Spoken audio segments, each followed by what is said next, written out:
ಅದಕ್ಕೆ ಎಲ್ಲ ಪರಿಹಾರ ಮಾಡ್ಕೋತಾರೆ ತಿಳ್ಕೊಂಡು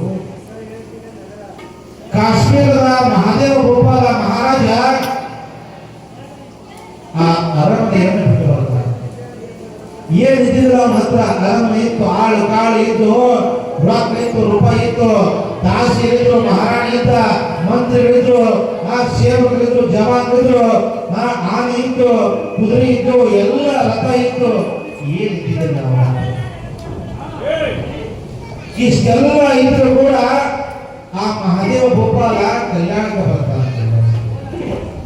ಕಲ್ಯಾಣಕ್ಕೆ ಬಂದು ಬಸವಣ್ಣನವರ ಈ ಒಂದು ಅನುಭವ ಮಂಟಪದೊಳಗ ಅನೇಕ ವರ್ಷಗಳ ಕಾಲ ಸೇವೆಯನ್ನು ಮಾಡ್ತಾರೆ.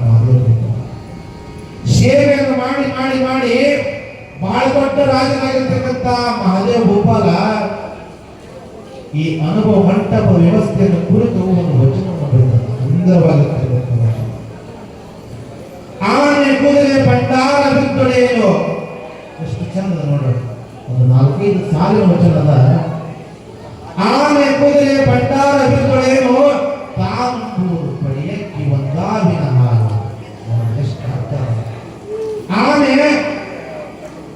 ಆನೆ ಕುದುರೆ ಭಂಡಾರ ಬಿತ್ತೊಡೆಯಲು ತಾಂಬೂರು ಪಡೆಯಕ್ಕೆ ಒಂದಾವಿನ ಹಾಲು.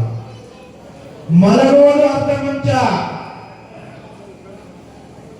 ನನ್ನ ಹತ್ರ ಮಹಾದೇವ ಗೋಪಾಲ ಹತ್ರ ಏನಿತ್ತು? ಆನೆ ಇತ್ತು, ಕುದುರೆ ಇತ್ತು, ಭಂಡಾರ ಇತ್ತು, ಇಡೀ ಅರಮನೆ ಅಂತಕ್ಕಂಥದ್ದೇ ಬಂಗಾರದಿಂದ ತುಂಬಿತ್ತು ಮಹಾದೇವ ಗೋಪಾಲ. ಎಷ್ಟು ಚಂದ ವಚನ ಬರೀತಾನ. ಈ ಹುರಿಲ್ಲದ ಸಂಸಾರ ನೆಚ್ಚಿ ಕೆಡಬೇಡ, ಒಡಲು ಭೂಮಿಯ ಸಂಘ ಒಡವೆ ತಾನೇ ನಪ್ಪದು, ಸದಿಯೋ ಪರರ ಸಂಘ. ಎಷ್ಟು ಚಂದ ವಚನ ಬರೀತಾನ. ಇವತ್ತು ನಾವು ಮನೆಯೊಳಗ ಎಷ್ಟು ಕಿಮ್ಮತ್ತನ್ನು ನಾವು ದವಸ ಧಾನ್ಯ ತುಂಬಿಡ್ತಾರೆ. ಬರೀತಾರೆ 2 ಸಾಲ.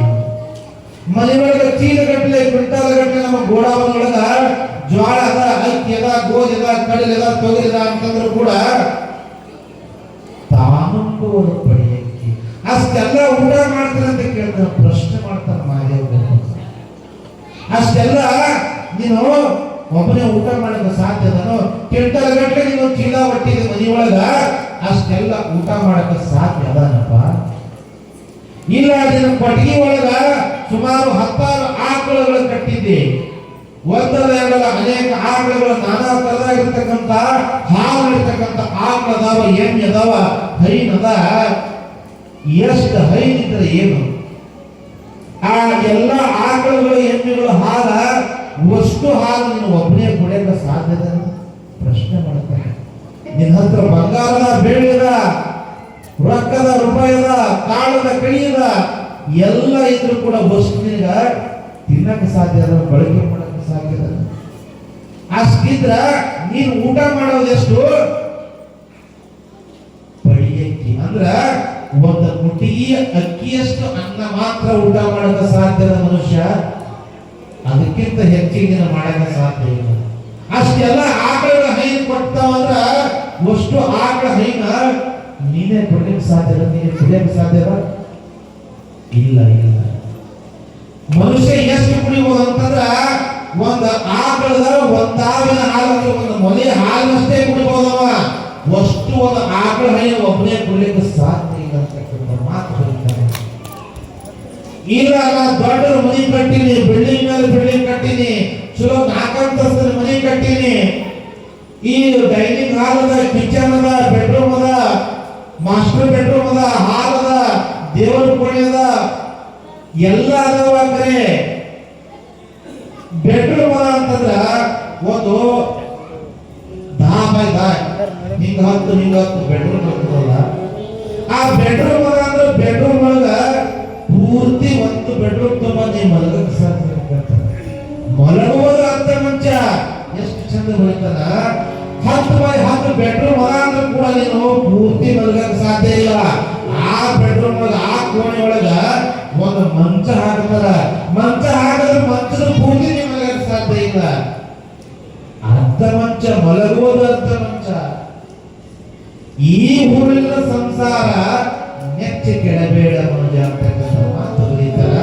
ಸೊ ನಾವು ಬಡದಾಡಕತ್ತೀವಿ. ಇರ್ತೀವಿ. ಇರುವಾಗ ಒಂದಿಷ್ಟು ನಾವು ಏನಾದ್ರೂ ಸತ್ಕಾರ ಮಾಡಬೇಕು. ಇಲ್ಲಿ ಹುಬ್ಬಳ್ಳಿ ಹತ್ರ ನವಲಗುಂದ ಅಂತ ಬರ್ತದ, ನೀವೆಲ್ಲ ಕೇಳಿರ್ತೀರಿ. ಹುಬ್ಬಳ್ಳಿಗೆ ಹೋಗ್ಬೇಕಾದ್ರ ದಾರಿ ಒಳಗೆ ಬರ್ತದ. ಆ ನವಲಗುಂದೊಳಗ ಒಬ್ಬರು ನಾಗಲಿಂಗೇಶ್ವರ ಅಂತ ಆಗ್ಬೋದು. ಈ ನವಲಗುಂದದ ನಾಗಲಿಂಗೇಶ್ವರರು, ಹುಬ್ಬಳ್ಳಿಯ ಶಿತಾರೂಢರು, ಶಿಶುನಾಳ ಶರೀಫರು, ಗರಗದ ಮಡಿವಾಳೇಶ್ವರ ಅಂತೇಳಿ ಈ 4 ದಿನ ಬಹಳ ದೊಡ್ಡ ಪವಾಡ ಪುರುಷರು ಈ ನಮ್ಮ ನಾಡಿನೊಳಗೆ ಆಗಿಬಿಟ್ಟಿದ್ದಾರೆ. ಈ ನವಲಗುಂದ ನಾಗಲಿಂಗೇಶ್ವರ ಒಂದು ದಿವಸ ಶಾಪಾನಗ್ರಸ್ತ ಸಮರ್ಥರು ಒಂದು ದಿವಸ ಯಾತ್ರೆ ಹೋಗ್ತಿದ್ರು. ಈಗ ನಡ್ಕೊಂತ ಸಂಚಾರ ಮಾಡ್ಕೊಂತ ಅವರು ಹಸಿವಾದಾಗ ಯಾರ ಮನೆ ಮುಂದೆ ಹೋಗಬೇಕು, ಯಾರು ನೀಡ್ತಾರ ಊಟ ಮಾಡಬೇಕು. ಒಂದು ವೇಳೆ ನೀರಿಲ್ಲ ಅಂದ್ರೆ ಅವತ್ತು ಉಪವಾಸ ಇರಬೇಕು. ಅಷ್ಟು ಕಟ್ಟುನಿಟ್ಟಿನ ವ್ರತವನ್ನು ಮಾಡ್ತಿದ್ರು ನವಲಗುಂದದ ನಾಗಲಿಂಗೇಶ್ವರ. ಹೀಗಿರುವಾಗ ಒಂದು ಹಾದಿ ಒಳಗ ನಾಗಲಿಂಗೇಶ್ವರ ಹೋಗುತ್ತಾರೆ. ಹೋಗ್ಬೇಕಾದ್ರೆ ದಾರಿ ಒಳಗ ಒಂದು ಮನಿ ಗುಡಿಸಲದ. ಆ ಗುಡಿಸಲೊಳಗ ಒಬ್ಬ ವಯಸ್ಸಾಗಿರ್ತಕ್ಕಂಥ ಅಜ್ಜಿ ಅದಾಳ. ವಯಸ್ಸಾಗಿರ್ತಕ್ಕಂಥ ಅಜ್ಜಿ ಕೂತಾಳ ಮನೆಯೊಳಗ. ನಾಗಲಿಂಗಪ್ಪ ಬರ್ತಾನೆ ಮನೆ ಮುಂದ. ಭಿಕ್ಷಾಂ ದೇವಿ ಅಂತ ಮುದುಕಿ, ವಯಸ್ಸಾಗದ ಹಣ್ಣು ಮುದುಕಿ,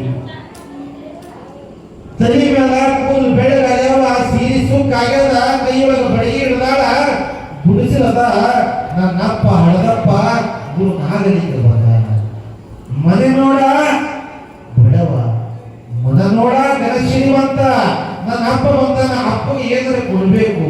ನನ್ನ ಮನೆಗೆ ಬಂದ ಸಾಕ್ಷಾತ್ ಗುರು ಬಂದಾನ ಅಂತ ತಿಳ್ಕೊಂಡು ಬಹಳ ಆನಂದದಿಂದ, ತುಂಬಿದ ಮನಸ್ಸಿನಿಂದ, ಸಂತೋಷದಿಂದ, ಉತ್ಸಾಹದಿಂದ ಮುದುಕಿ ನಾಗಲಿಂಗಪ್ಪನಿಗೆ ಏನಾದ್ರೂ ಕೊಡ್ಬೇಕಂತ ತಿಳ್ಕೊಂಡು ಗುಡಿಸಿನೊಳಗೆ ಹೋಗ್ತಾಳ.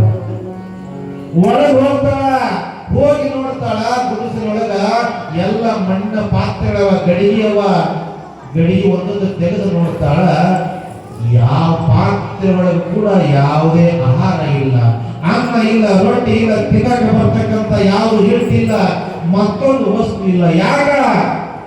ಕಿತ್ತು ತಿನ್ನುವ ಬಡತನ ಅದ ಮುದುಕಿ ಅಂತ.